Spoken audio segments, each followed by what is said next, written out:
Good morning, everyone. Welcome to Toastmasters. Today, our meeting is completely virtual, not a hybrid meeting. And a reminder that next week, we should be meeting at the YWCA in Lockport, as well as online for a different hybrid meeting. Yes. And I know someone probably told me that the inspiration person is online. I am here. Hello. There we go. Okay. Excellent. I feel that you're so energized, you're ready to go. Please just go ahead and give us some inspiration for today. All right. I heard that there are 3 simple rules in life. I think there are more, but I'm going to use these 3. If you don't go after what you want, you'll never have. 2, if you do not ask, the answer will always be no. 3, if you do not step forward, you'll always be in the same place. So today, may we seek what it is we truly want.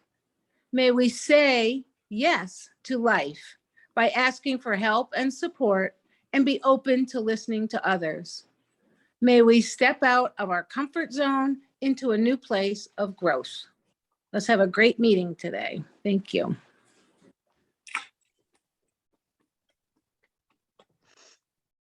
Excellent. Thank you so much. And before I turn it over to Beth, we have to do the Pledge of Allegiance. So if you could, please recite the Pledge of Allegiance with me. I pledge allegiance to the flag of the United States of America and to the republic for which it stands, one nation, under God, indivisible, with liberty and justice for all.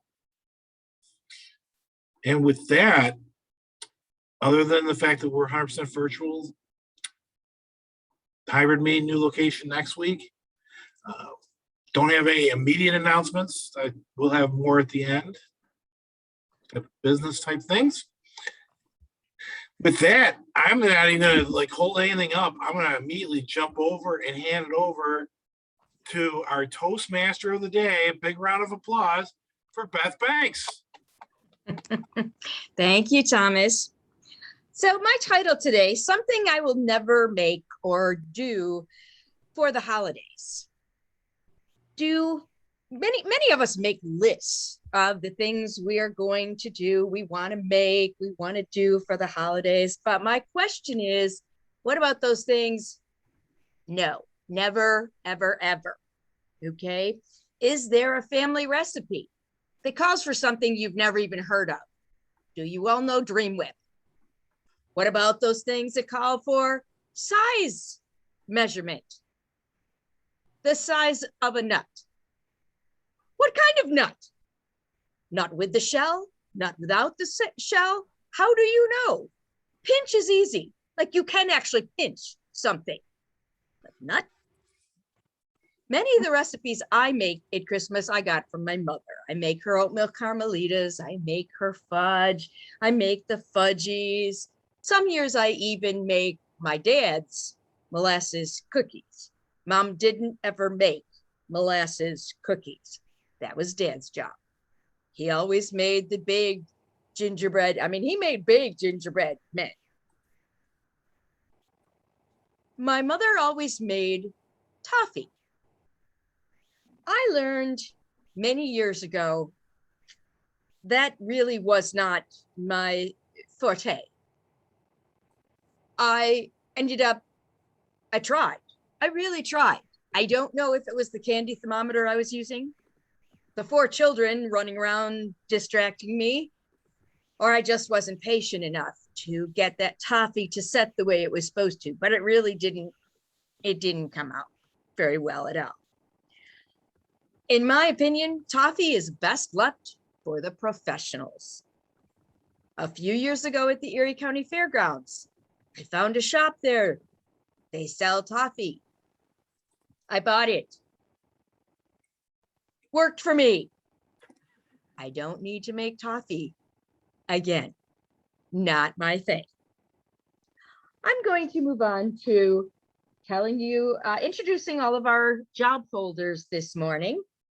The Word Master Christy Glopper Banks, what is our word for today? Good morning. I pondered the theme for today's meeting, trying to find a word that correlates especially to the word never, and settled upon ponder.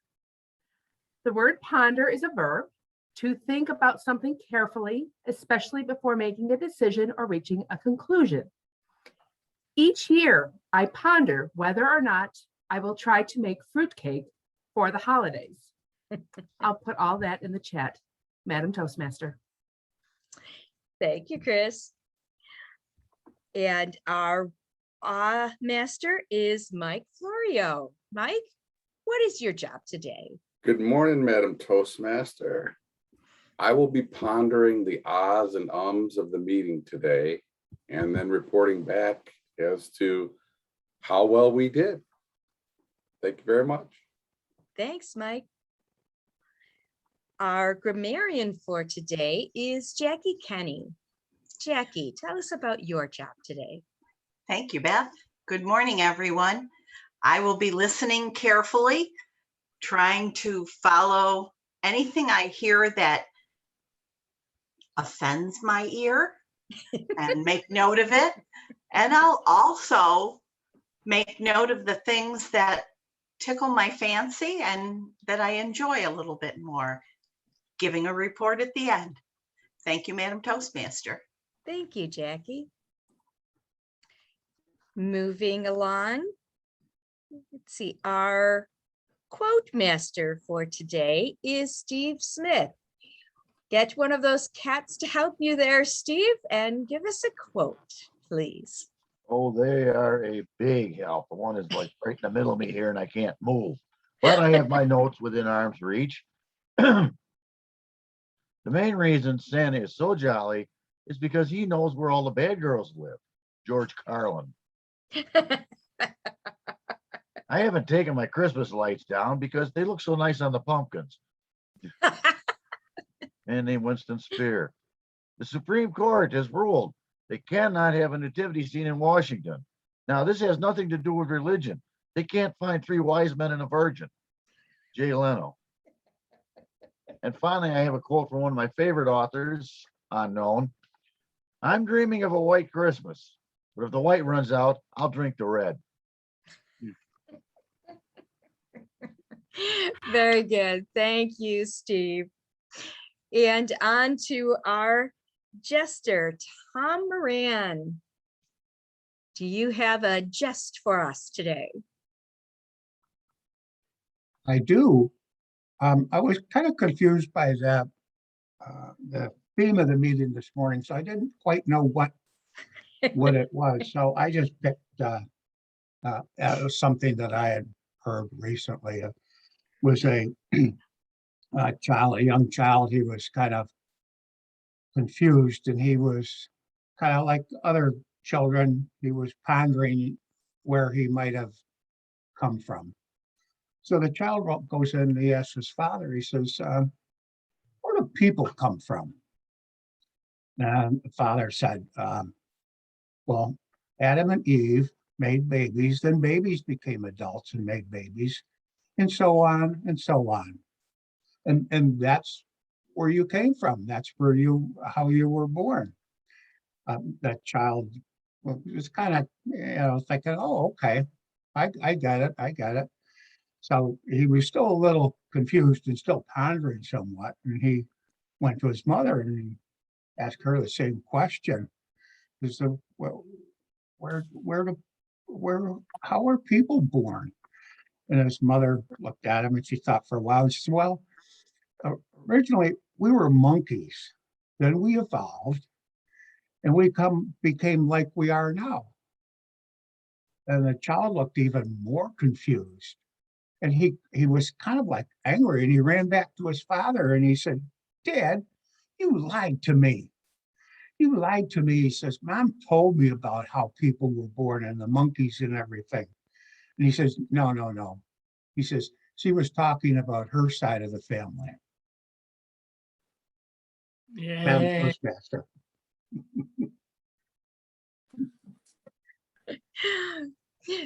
Very good, Tom. I love it. Okay, let's see. Our timer, Larry Mckenzie, you stepped up for that, correct?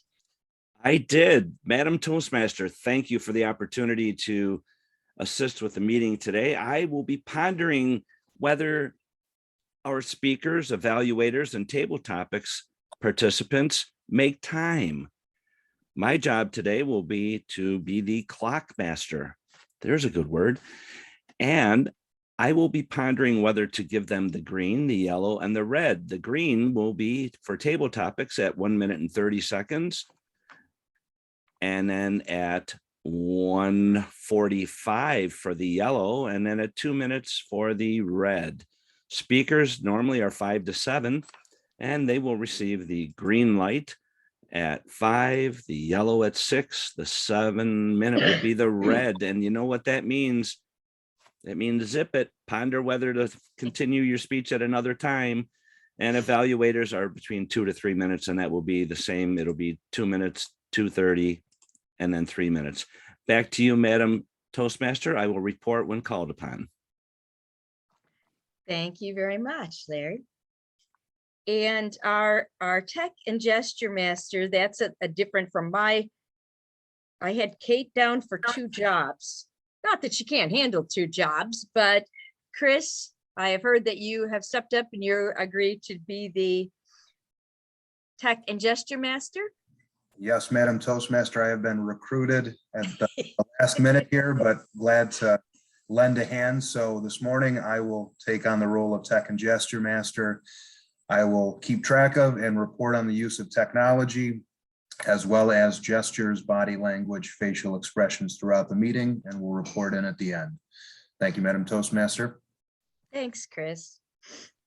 Okay, and our quiz master for today is Dave Licata. Can you tell us about your job, Dave?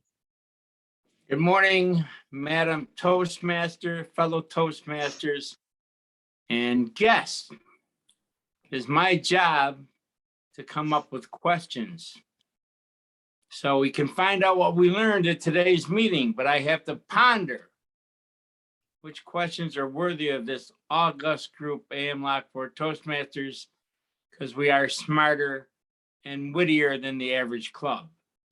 So that's my job today. And I want to know if Tom Moran needs any Buffalo Bills gear to wear Monday night.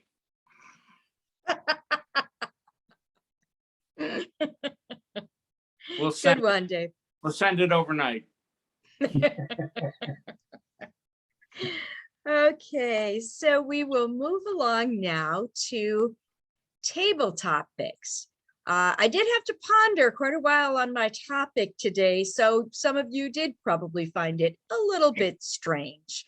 Hopefully Anne-Marie can come up with some questions. Anne-Marie? Well, good morning, everybody. Nice to see all your smiling faces and all these great backgrounds. Wow, it's worth waking up for. I'm sure all of you are pondering your plans for Christmas, and especially now the second Christmas during this pandemic. And certainly it's a challenge, what to include, what not to include, how to go about arranging events. So Dr. Gerald Stevens, are you there? I'm here. I don't know if the video will stay, but I'm here. Okay, nice to see your smiling face. So a vacation alternative. Picture this now. You've been given an unlimited amount of funds to go on a vacation during the Christmas holiday season. You can go anywhere you want, but of course you have to keep in mind the pandemic restrictions. So please share with us your plans of where you would go and who you would take along. Dr. Stevens. Morning, fellow Toastmasters and any guests we may have. I ponder a lot about vacation, especially now that I have finished my vacations.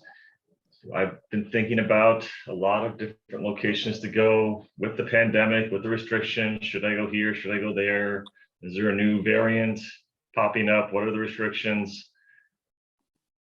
If I had to pick in an ideal world where to go, and I had unlimited funds is the biggest part of this, is Antarctica.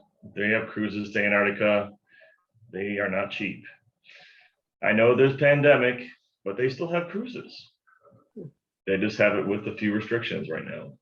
So I'm kind of walking the line everywhere I go in regards to doing the proper things with the masks, and everywhere I go seems to be social distanced as well. Someone's outside, or the tables at the restaurant are all spaced out. So I have not had any issues, thankfully, knock on wood.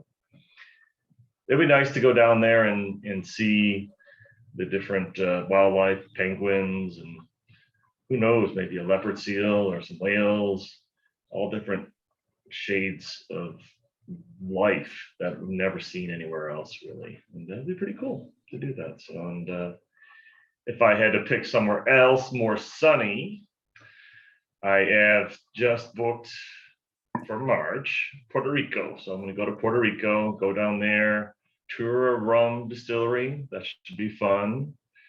Just a 4-day weekend. So a little fun in the sun.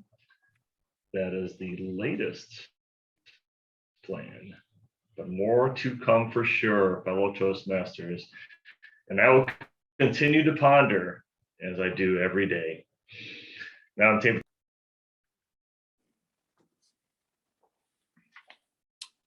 Very good. Thank you, Gerald. I don't know if any of us can come along to Puerto Rico, but that really sounds very appealing. Great. So let's see, Jill Roaring, are you there? Yes, I'm here, complete with kitty cat. Okay, great. You have a little helper there. Christmas is traditions, and it's a very special time of year for sharing and connecting, a very festive time. So what are some of your festive Christmas rituals? Some of them include foods and activities, sometimes special forms of entertainment. So given the fact that we're in the middle of a pandemic, what special Christmas traditions do you still plan to share this year with your loved ones and your friends? Jill. Thank you, Madam Table Topics Master. As to Christmas traditions for this year, things are very much up in the air. Yesterday morning, I had nerve blocks done on my rib cage. Ooh. I thought everything was fine until the lidocaine wore off, which was about the same time as we were deciding to send my mother to the hospital. Put it bluntly, my mother has had something wrong with her lately. And fortunately, Mom and Dad live right around the corner here. So myself and Steve have been running over to help Dad much as 3 or 4 times a day. Sometimes more, sometimes less. Yesterday, when I should have been resting from the nerve block, I was dealing with what are we going to do with Mother. We decided to call the ambulance and we sent her to Millard Fillmore, which is, of course, I don't know how many of you have experience with what's going on at Millard Fillmore. Of course, it's been this way for years, but it's even worse now. You hurry up and wait. So Steve drove and my dad and I rode. And first we went to Outback Steakhouse for dinner because we had to eat. I mean, got to keep our own strength up. Truth is, Dad hadn't been out to eat in ages, so it's probably good for him. And then we drove to the hospital. Now, the whole time we're at Outback, I'm sitting in the booth feeling like I have a broken rib or two. It was not pleasant, but I did eat. And then we went to the hospital and I started calling the ER. And they told us it's going to be at least a couple hours before we know anything. She's just laying in a gurney. And you can't come in. Once we get her in a treatment room, somebody can come in. Well, we're in Wilson and this is Millard Fillmore and I'm in agony. So at that point, we decided to drive home, and then I started calling every couple hours up there. I called this morning shortly before, after we got up, and I'm in red, so which I did not know until just now. So I'm going to quit. Bye. Thank you so much, Jill, for sharing that story. And obviously, it's an example of how complicated our lives have been, and not the same as they ever every year. So I hope your mom will do well. Third and last opportunity. I think I see Marty Johnson. Are you there, Marty? Good morning. So you'll be the third contestant here. This question is about memories, and memories of past Christmas are very important to us. They're very special to our lives. So please take us on a trip down memory lane and share with us fond memories of some past Christmas celebration from your childhood years that has a special significance to you. Marty Johnson. Thank you, Madam Topics Master. Before I get started, I just wanted to have someone remind me of the word of the day. Oh, the word of the day is ponder. Ponder. Mm-hmm. Good question. As I ponder on that question, then, Madam Topics Master, fellow Toastmasters, good morning all. Taking a trip down memory lane with my fellow Toastmasters, I would take it to Wheeler Road, the site of my grandmother and grandfather's home. My mother's mother and father. Wheeler Road, for any of you that don't know, is near Wright's Corners, near the McDonald's on 104.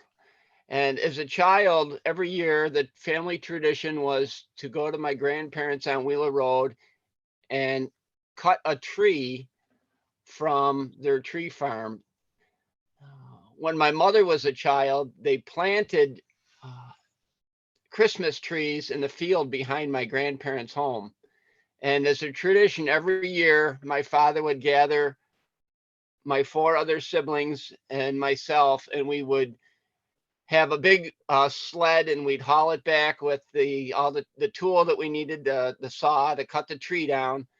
And you'd hear the old the old timber once the tree started falling.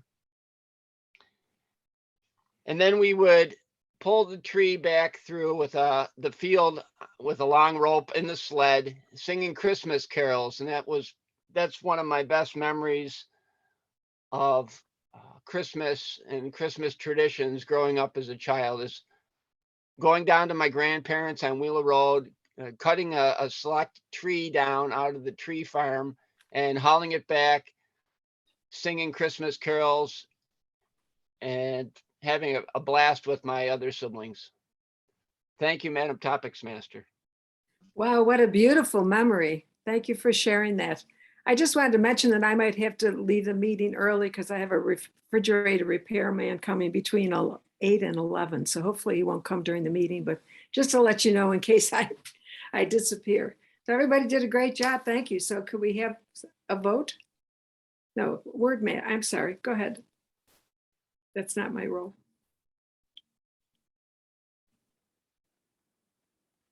Word master? Timers report, maybe. Is that Let me me see if I then? can unmute. Yeah, the word master. Okay. Word master. Did they use the word?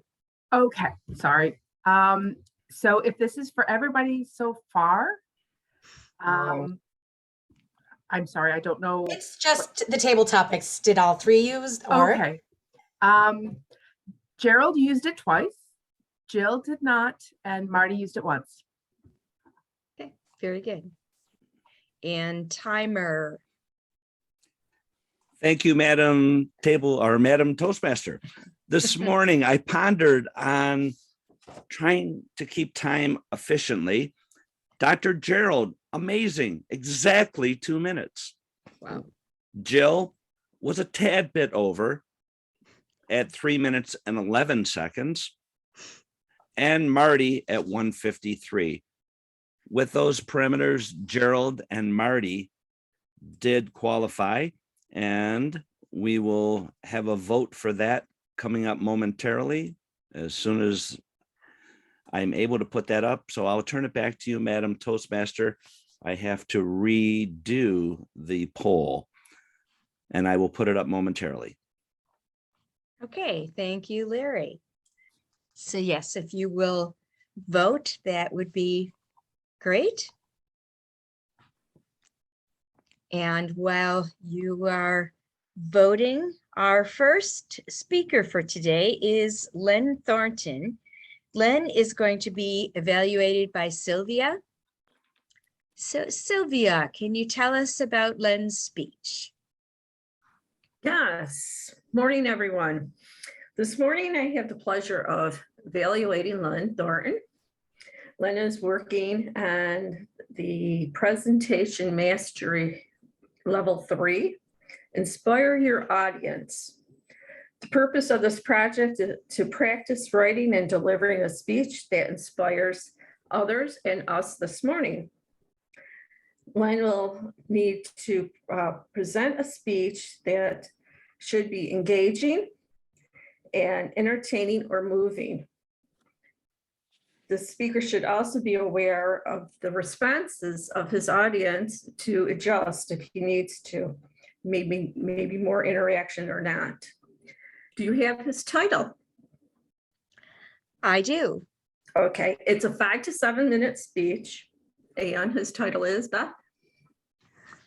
His title is Nicola.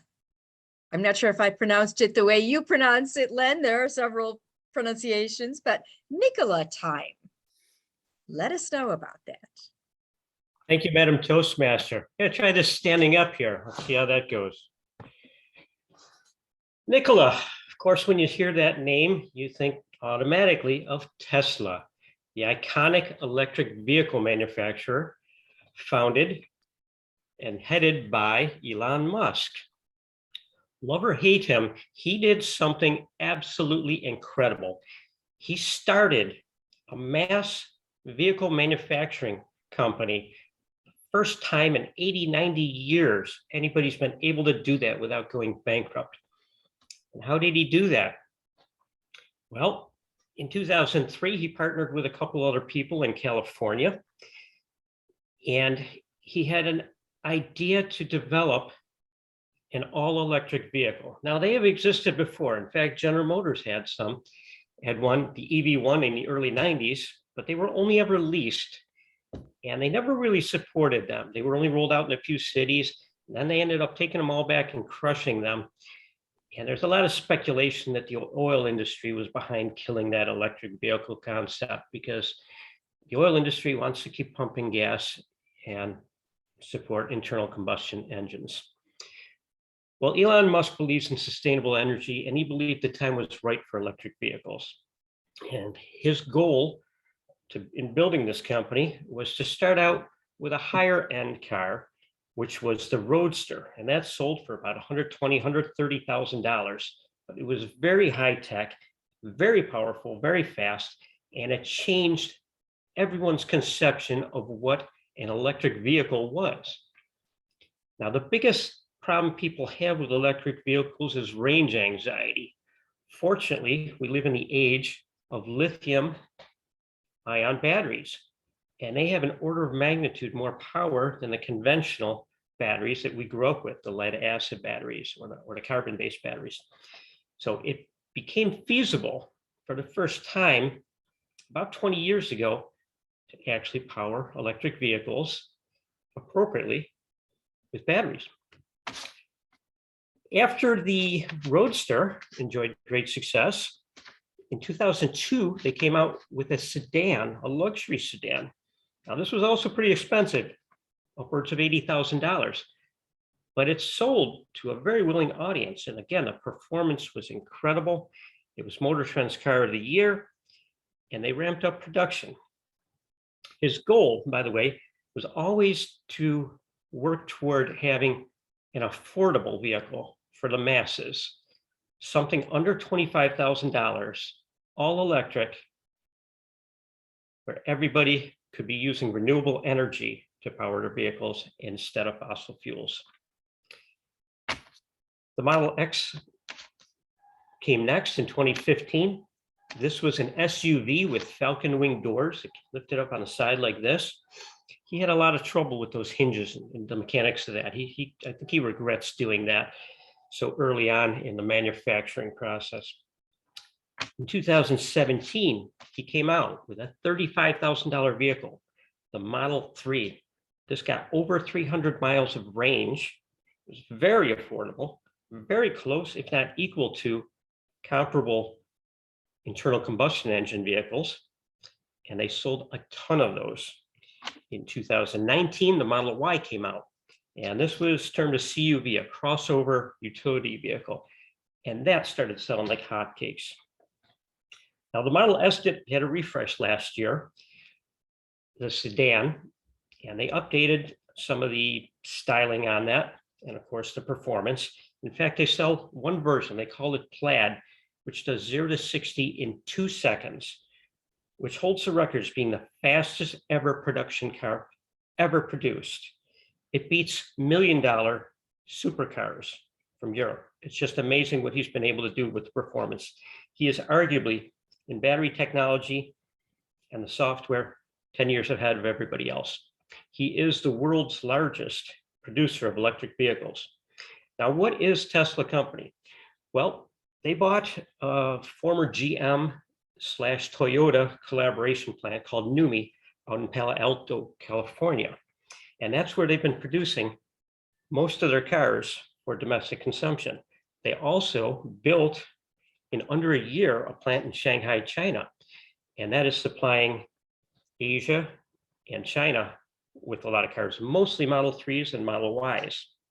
And that's doing tremendous volume there. In the next month, a new gigafactory will come online in Berlin, which will supply Europe with their cars, electric Teslas. And another plant in Austin, Texas, Gigafactory Texas. Now, his numbers are incredible. He's produced in 2020, during a pandemic, he's delivered over 500,000 vehicles. And he's almost doubling the number of cars produced every year. By 2025, he'll be at the $5 million mark or 5 million vehicle mark easily. And we'll likely see some more plants started, probably one on the East Coast, maybe one in India, possibly one in South Africa. He's never had to advertise. It's all been word of mouth because it's such an iconic and incredibly impressive technological feat, what he produces. Imagine not having to factor in advertising costs, and his demand is through the roof. Tesla vehicles are very expensive now because there's such demand and limited supply. He can sell every one he produces. The only competition is China. They have 4 or 5 companies which are cranking out electric vehicles for the masses, low cost, taking advantage of the cheap labor over there. So he's the only combat to a Chinese invasion of the car market. But he's doing absolutely fantastic. People's biggest question with electric vehicles is what happens if the battery dies while I'm driving? Well, what happens if you run out of gas? It's the same concept. And it does currently take longer to recharge the battery in an electric vehicle, but there are many options. Tesla has built a supercharging network. They have over 3,000 Tesla superchargers worldwide and more going up every single day. So range anxiety will soon be a thing of the past. You'll be able to fast charge and you'll be able to use clean, renewable fuels cheaper, far cheaper than petroleum products to get to your daily destinations. Madam Toastmaster.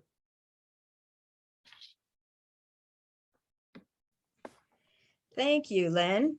You remind me with that speech of my husband's uncle actually built himself an electric car at one point. Obviously, by building it himself, he wasn't assembly line ready, but that was probably 45 years ago.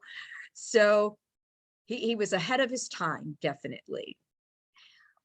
Moving on to our second speech, our second evaluator is Mark Campos.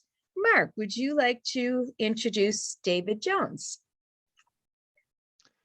Thank you, Madam Toastmaster. Fellow Toastmasters, good morning. It is my privilege to evaluate David Jones this morning as he works on the Innovative Planning Pathway, Level 4.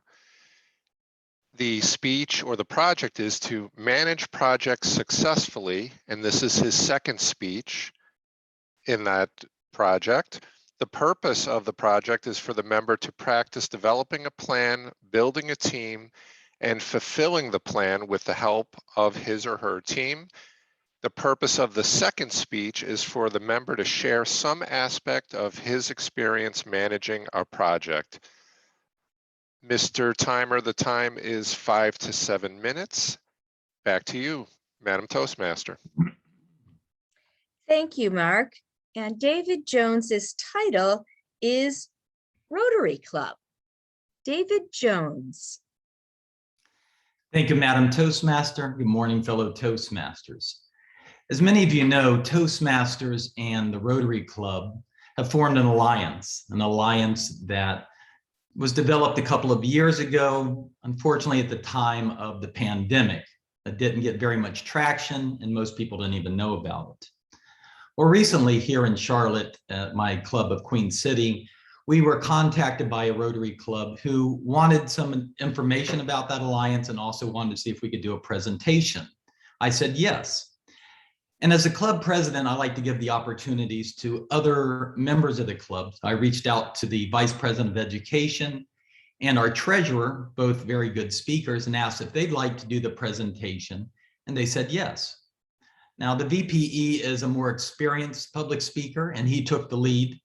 And once I gave them the project, I kind of just gave it to them and said, go do your own thing, and forgot about it.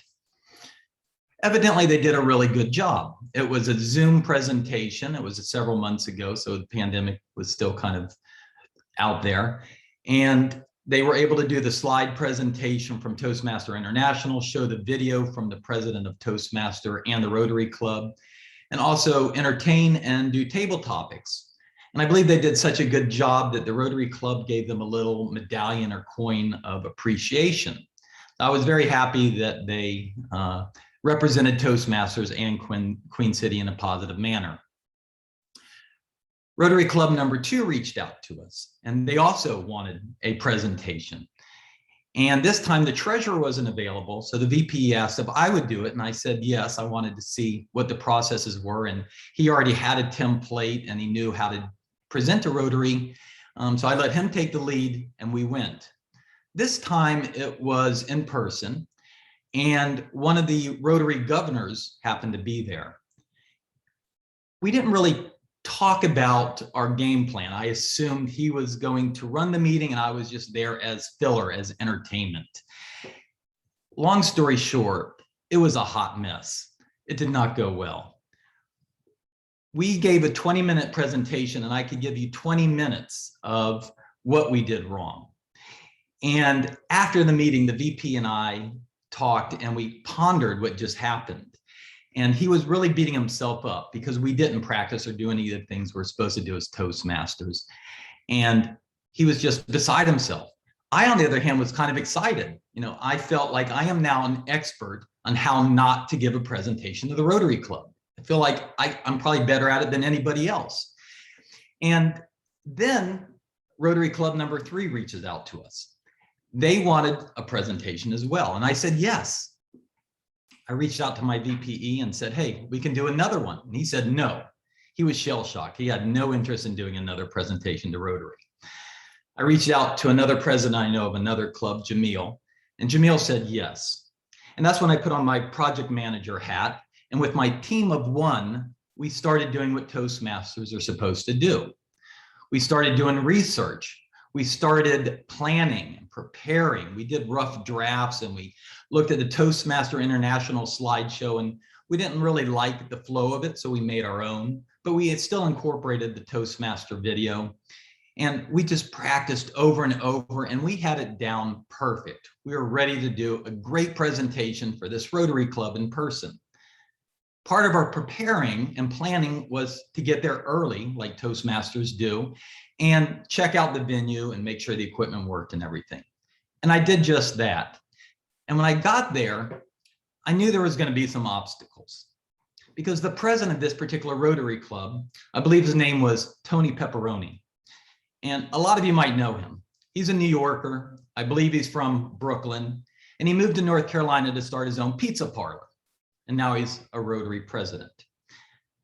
As I walked into the meeting, it was early. It was a big venue, and there was Tony Pepperoni over there and not too many other people. And he sees me, and I quote, he says, "Hey, are you the Toastmaster guy?" I was like, "Yeah." And he said, "Hey, good, we need a speaker today."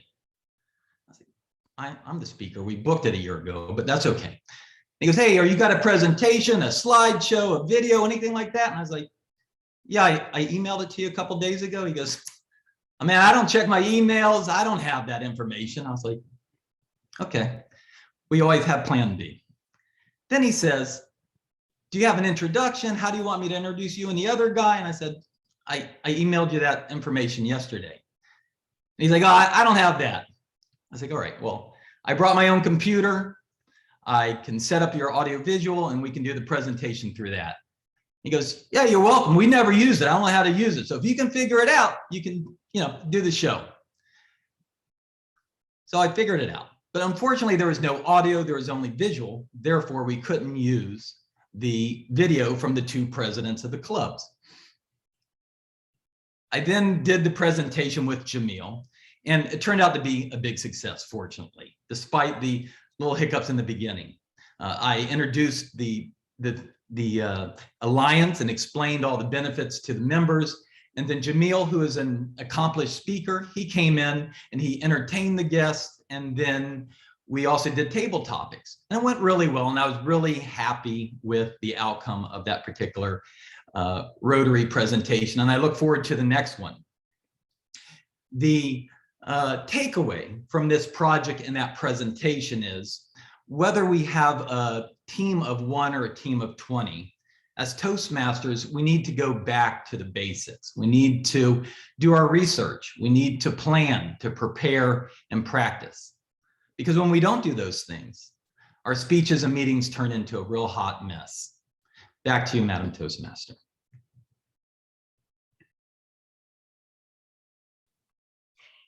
Thank you very much, David.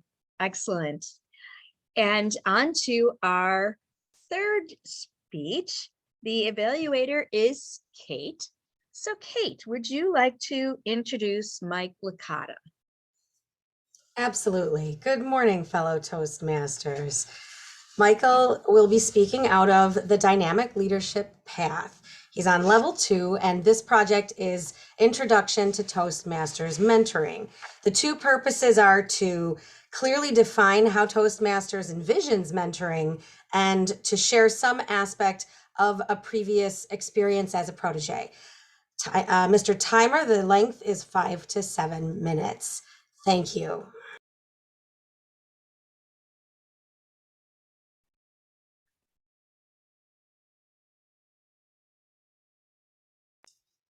I missed. Did you give his title? No. I do not have his title. Oh. Do you? I do not. Hold on. I think it's in your chat. My apologies. Okay.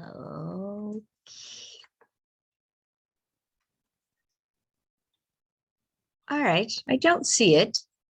Michael, what's your title today? Michael can give us his title. How's that? Thank you, Madam Toastmaster.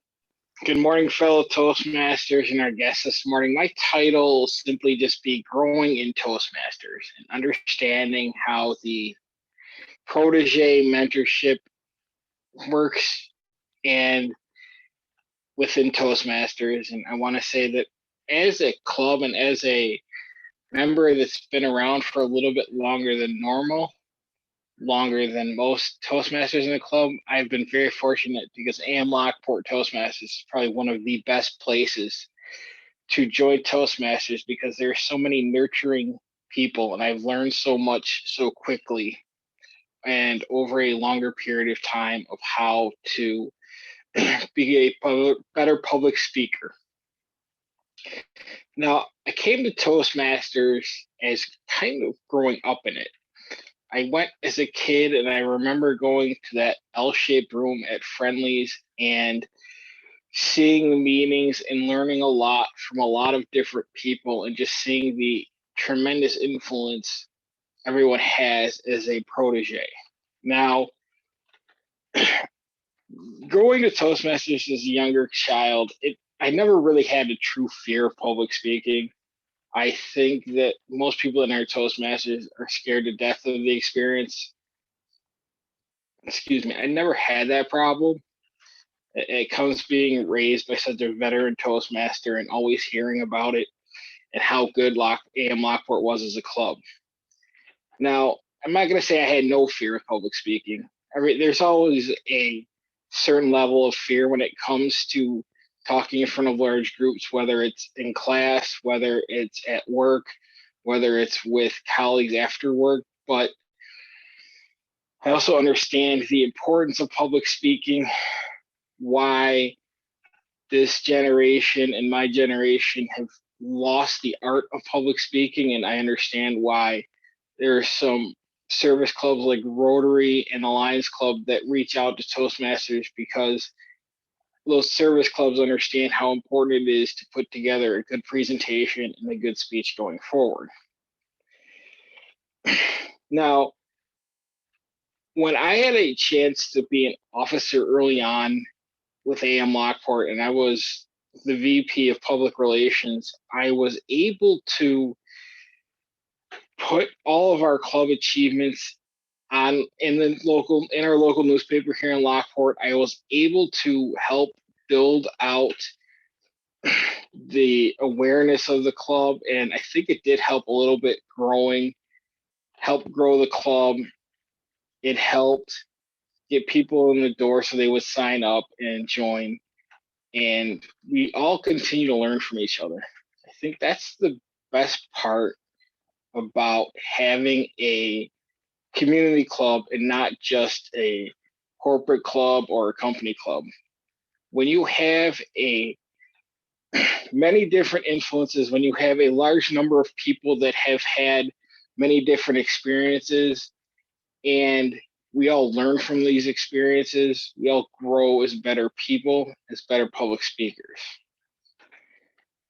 I think that it's also important too, as a protege, when you build these relationships with your mentor, that it's important to bring your ideas to the conversation.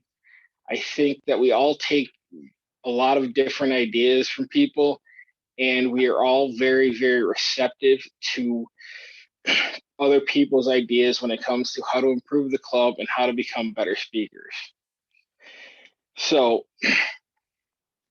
I definitely have less fear now as a public speaker. I know I am a lot more comfortable in front of large audiences, and it is definitely as a individual that has grown up in Toastmasters and just become an overall better speaker. Madam Toastmaster.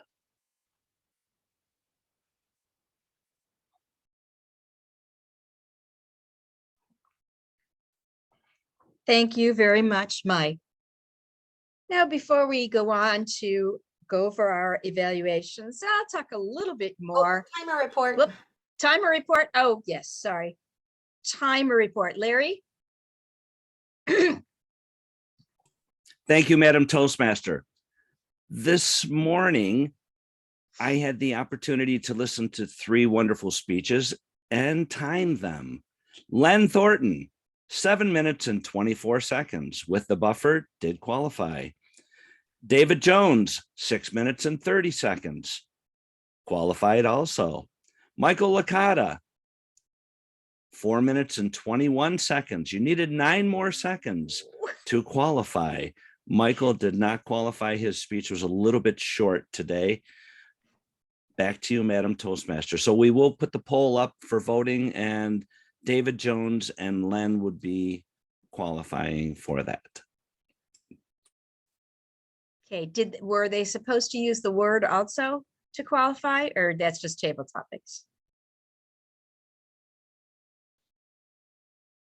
That's just table topics. Okay. Okay, thank you very much. Okay. So as far as other things I will not do for the holidays, one of the things that comes to mind is hosting a party in my basement. I will not do that. I know some people have made lovely family rooms in their basements. You don't really want to visit my basement. Part of the reason I don't want to ever do that is one of my Christmas memories. My maternal grandparents always hosted Christmas in their tiny house. The largest room in their tiny house was the basement. So they hosted the party in the basement. There were, between 20 and 25 people, upwards of 13 children running around. But we did know there were certain places that were off limits or danger zones in their basement, by the laundry, by the sump pump. Those were the ones we weren't supposed to go to. Now, my brother David has always been one to test the limits. One particular Christmas, he tested the limits by getting a little too close to the sump pump. Growing up, I really believed the sump pump was a very deep hole full of water. So when David slipped and fell into the sump pump, and immediately thereafter, the sump pump motor turned on. There was a lot of screaming going on in that party. All the children were screaming. I personally thought David was going to die because he was either going to drown in the very deep well, because I thought of it as a well, or the motor was somehow going to kill him. I didn't know what the motor did. I didn't have a clue. The adults did not seem too concerned. I didn't understand that. I was very concerned. I believe my father was the one who went over and pulled David out of the sump pump. David learned, don't go that close to the sump pump. I learned, don't have a party in your basement at all, because that sump pump is there and it's going to get somebody at some point. I didn't want to be that person. I was basically a chicken. I will admit that. I don't want to have a party in my basement anytime soon. If you want to make toffee or have a party in your basement, go right ahead. Not my thing for holidays at all. Thanks, guys, for listening to my goofy little stories here. And we will now have our job reports. Correct, Kate? No? What do we do now? Evaluators. Evaluators. Okay, evaluators. So, Sylvia, you were evaluator number 1. Can you begin evaluating Len? Oh, well, I would like to thank Len for talking about a topic that my husband and I have been pondering or debating, actually is probably the better word, is electric cars of the future, really what everybody thinks they're going to be. Where's the stations going to be? You know, I want to see more stations so I feel confident of buying a vehicle right now. I'd like to your evaluation though. I do like that you stood up. You tried something a little bit different because we do get comfortable sitting in front of, you know, the camera, and I guess get lazy. And standing up, I thought that was a good touch on your part. It was a good thing. Your eye contact with the camera, of course, you know how to use the camera very well. We're learning from you, actually.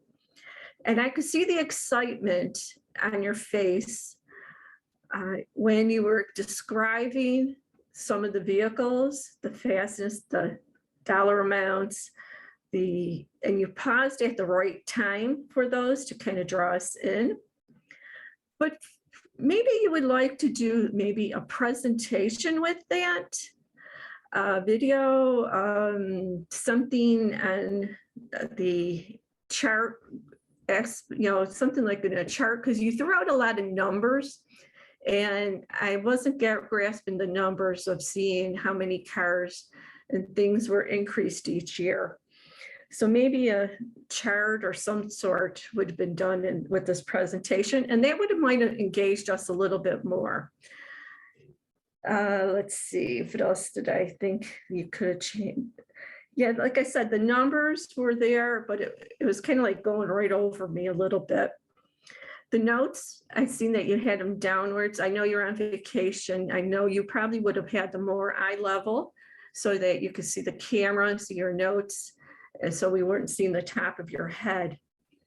But I did like the topic. The topic is something that is current, it's today, and we need to really investigate, everyone. Is this going to be good for us? Even though they say it's electric, no fuel, but what's the downfall? Everybody looks for things that are negative to weigh it out. So I'd like to thank Len for a topic that I am interested in. And thank you, Ms. Toastmaster. Oh, and I also like that you smiled at the end. I thought that was very important. I wanted to point that out. Thank you. Thank you, Sylvia. And our next evaluator, Mark Campos. You will be evaluating David Jones. Are you ready, Mark?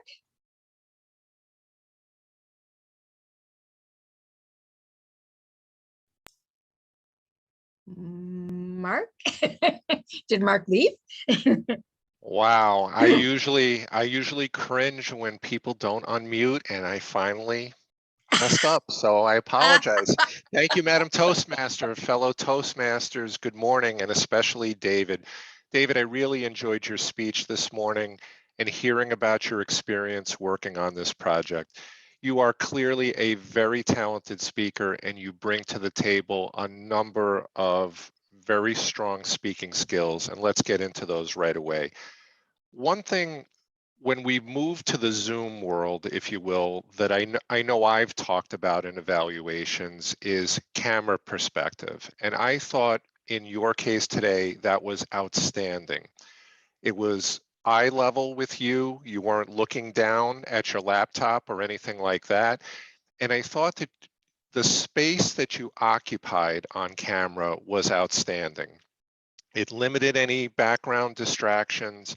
There was enough of you to see where your gestures were very effective. And I won't get into too much detail on those. I'll leave them to the tech and gesture master, but your gestures were outstanding today. Your eye contact, talking right to the camera, not getting distracted by trying to look at all the squares down here, looking at the camera was terrific. I think you've got a future in television. And you did this without notes, which was highly effective. Now, you didn't make my job easy as an evaluator. However, I do believe your speech could have been even more effective in just a few ways. I thought that your lesson learned was a bit redundant because you communicated it twice. You communicated it before that last Rotary presentation, and then you brought it in at the end. I think you could have saved it all at the end and really emphasized it. And I think structurally, it could have been that much more effective. Secondly, you've got to work on your Brooklynese, my man. It was not convincing. When you rolled out Tony Pepperoni, I was hoping you were going to do some imitation of him, because if you didn't, it would be in my evaluation. You took that away from me. So now I'm going to hammer you on it because you did use it. Come on, you got to at least have a forget about it in there. Where was it? Last but not least, you know I'm going to mention it. The unforgivable wardrobe malfunction. Lose the Yankee hat. Come on, the speech could have been so much better without it. But I think overall, the lesson was great.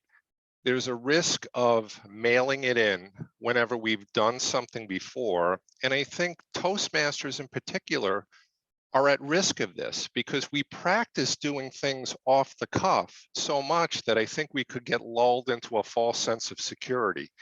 So I appreciate you emphasizing the importance of preparing and planning. And then lastly, your speech was the antithesis of a hot mess, Madam Toastmaster.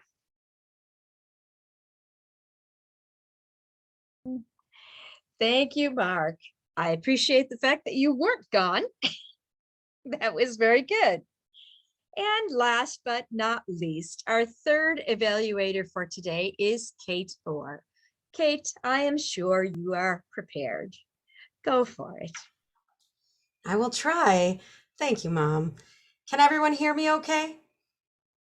Awesome. Michael, it's a pleasure to evaluate you again. It's strange being back on Zoom, but it's a pleasure seeing your face and hearing your voice and sharing your path a bit more. Growing in Toastmasters. I don't think anyone else in the club has had the experience of growing up in Toastmasters quite like Mike Licata, with his dad, Dave, being a founding member. I love that you took us on that quick trip down memory lane and then continued it with your experience as a Toastmaster when you're discussing the mentoring of the Toastmasters. You're a protege of many of the people on the screen here. Or I suppose we're all proteges of one another in some ways. Michael, you excel at many things. I do not have to ponder your strengths. I know the tools in your toolbox, and you didn't disappoint today. You had a strong volume and intonation. The pacing, your preparation and organization were clear. The importance of mentoring and learning from one another, publicizing our successes, giving the press releases when you were the VP of PR many moons ago was a great way of connecting to that. You may want to work on a couple of things. Perhaps have a glass of water. I think you had a frog in your throat more than I've ever heard before. Maybe you would have stayed on Zoom anyway if you're coming down with something. Perhaps have a glass of water on standby so that you can fix that. It's a challenge when the microphone's right picking that up. In person, you can kind of look away from the microphone in some ways. The second would be, of course, to reach your time. Now in that, I think I'm like a broken record because I keep telling everybody, watch the recordings, watch the recordings, watch the recordings of the meetings. I'm preaching that constantly. Now, in this case, I would suggest practice more with your tech and record yourself before you give your presentation. So in the suggestion of practicing, it's not just in a mirror, but it's with the actual device you're going to be using if you are on Zoom or giving a presentation online, and watch the recording before. You could fix your perspective.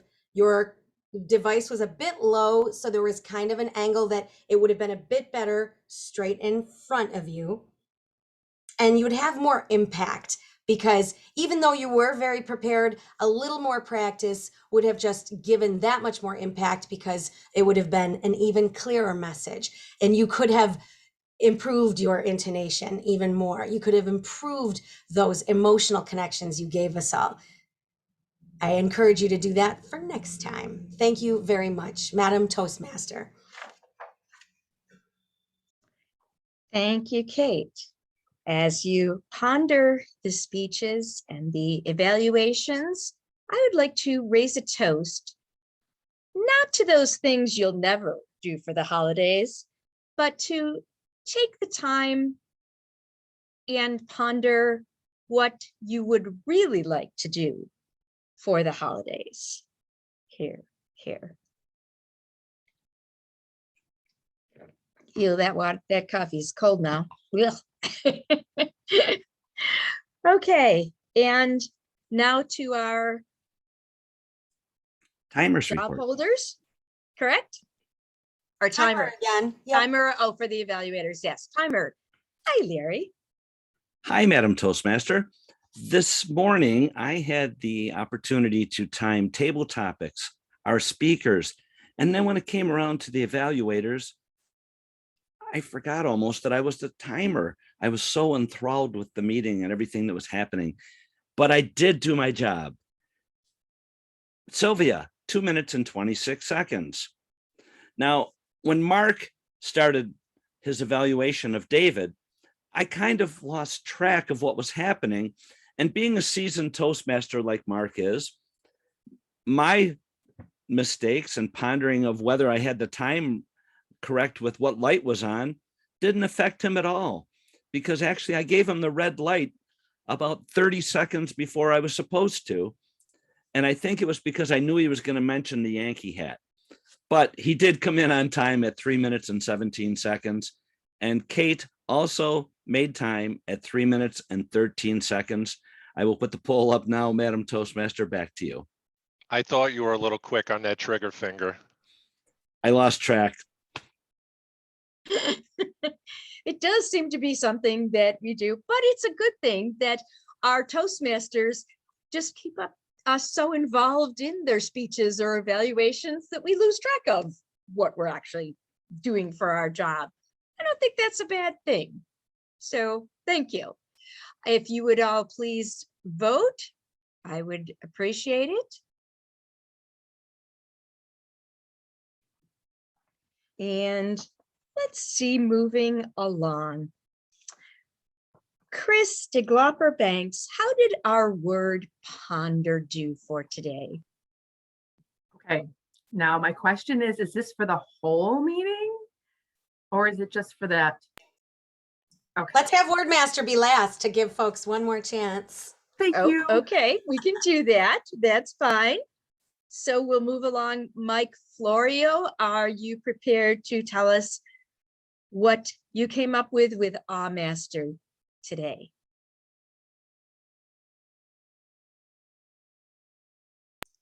You're on mute, Mike. Mike. I'm on mute. I'm on mute. Another cardinal sin. Madam Toastmaster, just like being on mute, when you're listening to the speeches, you get entranced in what they're talking about, and then you try and keep tracks of the ahs and ums. And I thought everyone did a really great job this morning. The only person that I maybe thought was Chris Banks, where she had a few ahs and ums, but really not that many. Everyone else, I think, did an outstanding job.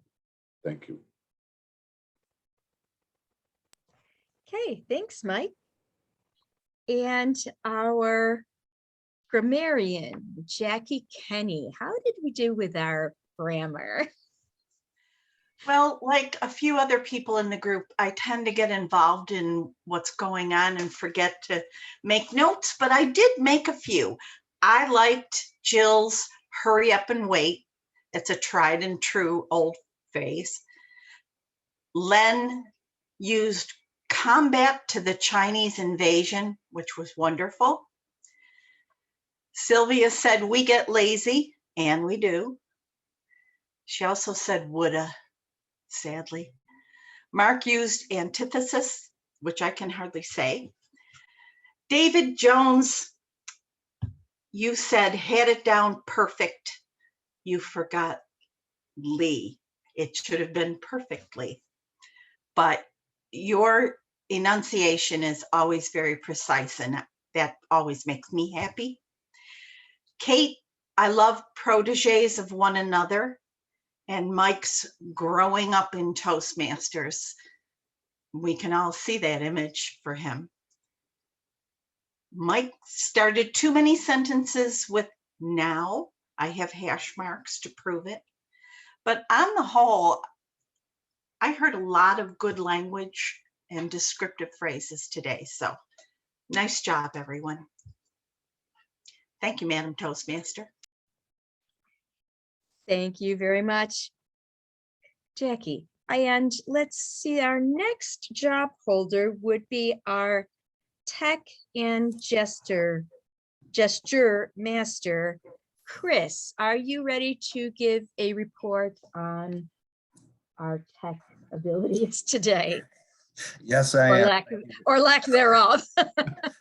Thank you very much, Madam Toastmaster.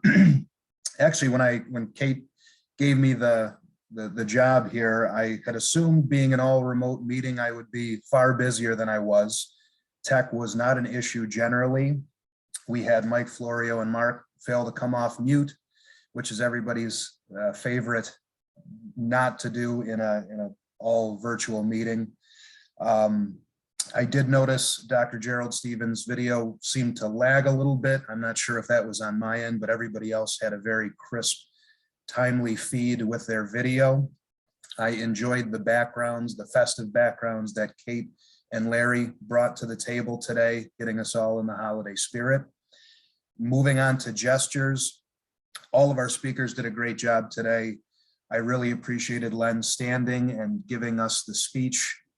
I was particularly taken by his eyebrow expression, and I know that sounds kind of strange, but in the context of being on just the video, the ability to express with those simple, small movements, I found to be quite impactful. I also appreciated when he gave us the gull wing door gesture to express or explain how the Tesla doors worked on that particular model. David, I think Mark mentioned it, had really, really great eye contact throughout his entire speech, and going to not having the notes in front of him. He also made a nod to putting on his thinking cap, pointing to his apparently much reviled Yankees hat here. Additionally, he used his fingers as points as he was going through his speech to keep us engaged and on topic in this virtual medium. Finally, Beth, yourself, you were very animated, both with your hands, with your facial expressions when you were telling the sump pump story. I think it really gave us a view into the danger and the passion of the moment, and certainly got me very excited to hear the end of it. So all told, a very engaging meeting despite our entirely virtual medium today. Thank you very much, Chris. Now, I believe we should check with our word master now, correct, people? We have a quiz master too. Let's do the quiz master at the end. Is that okay? Did he say the word yet? Whatever. Whatever. You're in Oh, charge. he used Beth. it once. Whatever you want to do is okay. Okay, then I will go with the word master. Christine, how did our Okay. word ponder do? It went well. We had Mike and was it David and Anne Marie used it once, along with Dave and Sylvia and Marnie. Dr. Gerald used it twice, along with Tom. Beth, you used it 3 times, but Larry gets the prize for using it 4 times during the meeting. Madam Table Topics. No, Madam Toastmaster. Very good. Thank you, Chris. So now we will go with our quiz master, Dave Licata. How well did we listen at the meeting today? David? Well, let's find out. Let's ponder this question about how well we listened. The first question, will our next meeting be at the YM or the YW? YW. W. And we'll let you in. What candy does Beth have an aversion to making? Taffy. Toffee. Taffy. Toffee. Toffee. Coffee. Coffee and taffy are 2 different things. Yes, they. And What they're did she both say? gonna Coffee. cost you Coffee. a filling or a crown. Yeah. If he could, question number 3. If he could, where would Dr. Jerry go to chill? Antarctica. Antarctica. All right, poor David Jones is going to have trouble with this one. Wheeler Road in Rice Corners is near what American institution? McDonald's.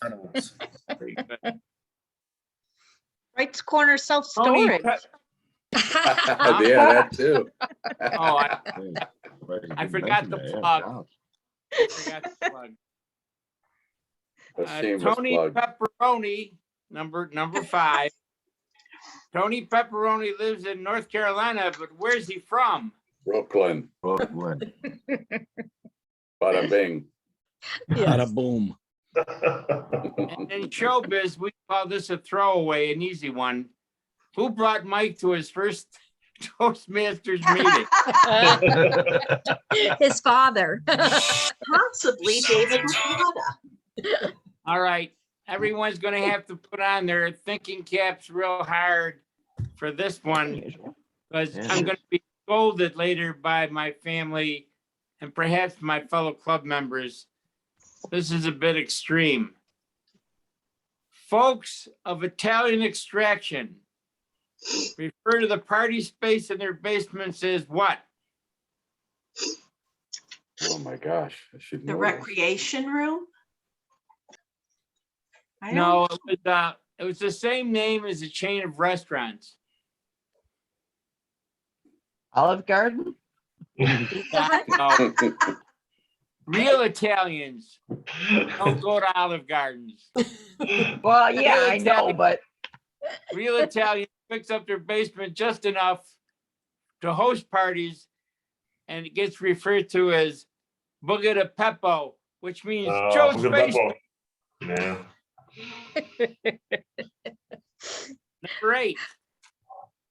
Number eight. Mark Campos praised David Jones for what? Wearing his Yankee hat. No. Oh.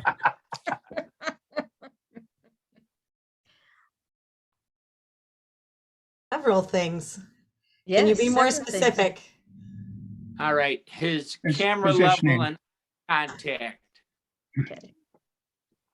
Mark Campos urged David to lose the Yankee hat.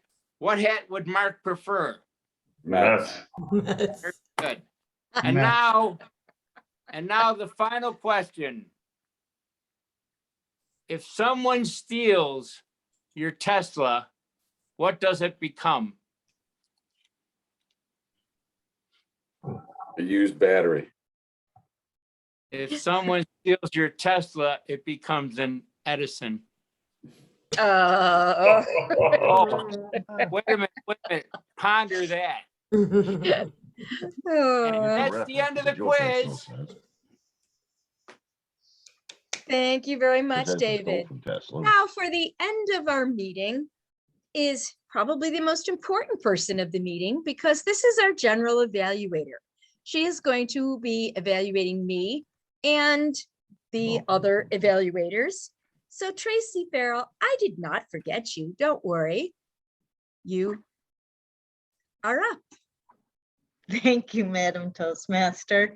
And actually, I thought today's meeting was fantastic.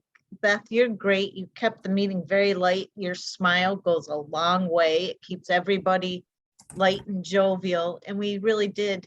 David Licata, your questions at the end just kind of made everybody laugh. So it keeps the meeting light, happy, and everybody's happy to be there. One of the things I would suggest, just as a club, because it's been so long since I've been online or a Zoom meeting, if we had our Zoom login on our agenda or someplace easy to get, because I was texting Kate this morning trying to find out how to get logged in. That's why I was late. But if there was some place easy for the people that don't regularly go on Zoom to find that information. Sylvia, you did a great job. All of our evaluators were very good about starting off, pointing out the good things, what each of the speakers could do better, and not just saying you could have done this better, but how to do better with some solid suggestions in that. You guys all had good backgrounds. And I love how everybody now in our Toastmasters meeting, we're getting better with our camera positions. Before we were far behind or we had really bad backgrounds. So we're really getting better, more professional looking. So I think that's great. Mark Campos, you even matched with your black turtleneck and the black and white background. It looked fantastic. And both Sylvia, you have the nice summer background, the beach background. Kate had a Christmas background. It was all great. Anne Marie, you had some really wonderful table topics and you were very gracious with all of our table topic speakers. So I think everything. Oh, another thing I wanted to point out too is we have like Beth, you're a new Toastmaster, being Toastmaster of the day. Chris was also new at Wordmasters, and this is a perfect place for us to come and learn how to take on those leadership roles. And it's great to see the rest of the members in our club kind of help out, and we're all okay. So we didn't do it perfect, but we just keep rolling on, and it's good. And I'm glad that our club's like that. That's how we all learn. So all in all, I think we had a great meeting. Madam Toastmaster. Thank you very much, Tracy. Did we vote on everything now? Larry, do you know if we voted for everybody? We don't need to. Yes. Yes, doing that? everything has been, Okay. and I have sent that over Okay. to our president. All right. And so now I need to turn the meeting over to our president. Thomas, are you there? Unmuted. Excellent. Thank you so much. A big round of applause for Beth. Thank you very much for a wonderful meeting. I thought I was gonna do more than introduce and stop. I love a meeting where I can just watch. It all went so well. I'm gonna open up to the floor first for any general announcements. If anyone wants to speak about anything, I see both Thomas. Go ahead, Thomas. I'll get Steve next.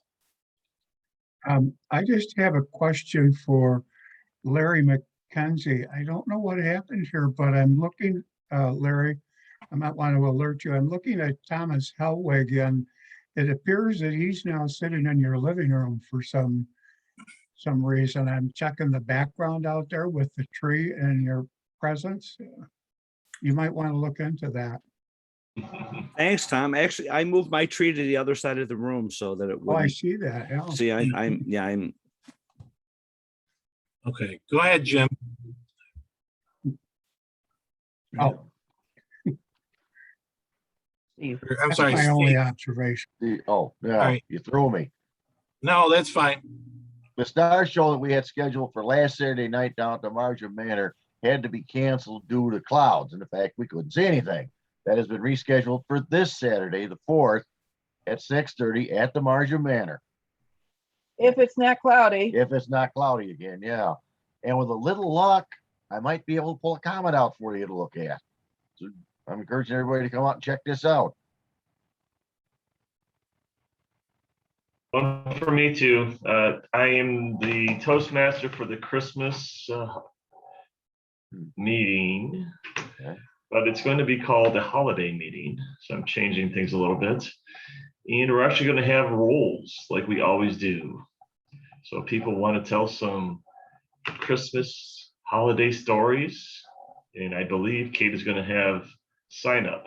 I did. Thank you, Gerald, for jumping ahead. That's going to be at the YWCA in the big room. And I put some signups right on the December 23rd agenda. So anybody here can go right in there and sign up. And Gerald will tweak it if needed. You'll let me know. And the next 2 weeks, we'll probably meet in the smaller boardroom right there in the basement at the YWCA, depending on how many members come in person. Thank you, Gerald, for looking ahead to that. And Len is our Toastmaster next week. Len, did you have a theme yet? I do. Let's go with holiday traditions. Holiday traditions for the December 9th meeting. Thank you. Gerald, did you have anything else? I didn't want to cut you off, but just interject. No, I just want to make everybody aware that I was making those tweaks so we could have a bunch of people sign up. I like the structure and try to improve things, enhance as best we can. Yeah, for anyone who doesn't know, we haven't usually had a regular meeting for our holiday party. It's usually everyone brings treats who wants to share. We'll do it in hybrid so folks can share stories, poems, songs. If you're musically inclined, feel free to share music. That's what we've done in the past, but we're kind of merging that with the traditional meeting so we can have some regular roles as well. Oh, Joe, I see in the chat, Jackie shared that Joe's mom already started making cookies. I hope Joe can come. Larry? He's planning Yes, on it. I did have something that I'd like to interject if at all possible. We held our meetings for so many years at Tom's Diner, and yesterday Kate and Beth and I had the opportunity to move our cabinet and things over to the Y. When doing so, they were very gracious about us being there, and they were very thankful. But when we moved the cabinet, something really cool happened, and I just thought I would share it with you. When I was pulling the cabinet out, from the top of the cabinet, an envelope floated down, and I grabbed the envelope, and the envelope was empty, but it had a name on it, and it was Marilyn Bean. Oh And- my. And it was as if she was sending us a message yesterday and letting us know that Toastmasters is still there and she's still watching over us. For all our newer members, Marilyn used to run our holiday party for so many years, and we lost her last year in 2020. And so that was a remarkable experience. Yeah. Did you find the Founding member too, correct? Founding chapter member also. Thank you, Mark. David, what? Did you find the huge Metro Road sign I hid behind it? Yes. We were like, what is this? Oh, this is Myself, welcome to where Lockport. the hell am I gonna hide this? Larry has it. All right, before we go over time, let me announce the winners for today's meeting. We don't want to go too far off track.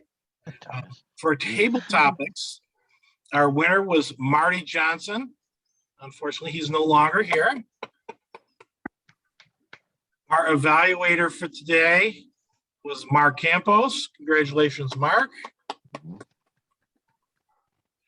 And our speaker for today and winner was David Jones. Good job, David.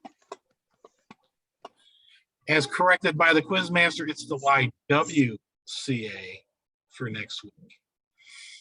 I believe that there should be really no change. Two Davids I don't want to talk, so it is 8:29. So we're going to stop the recording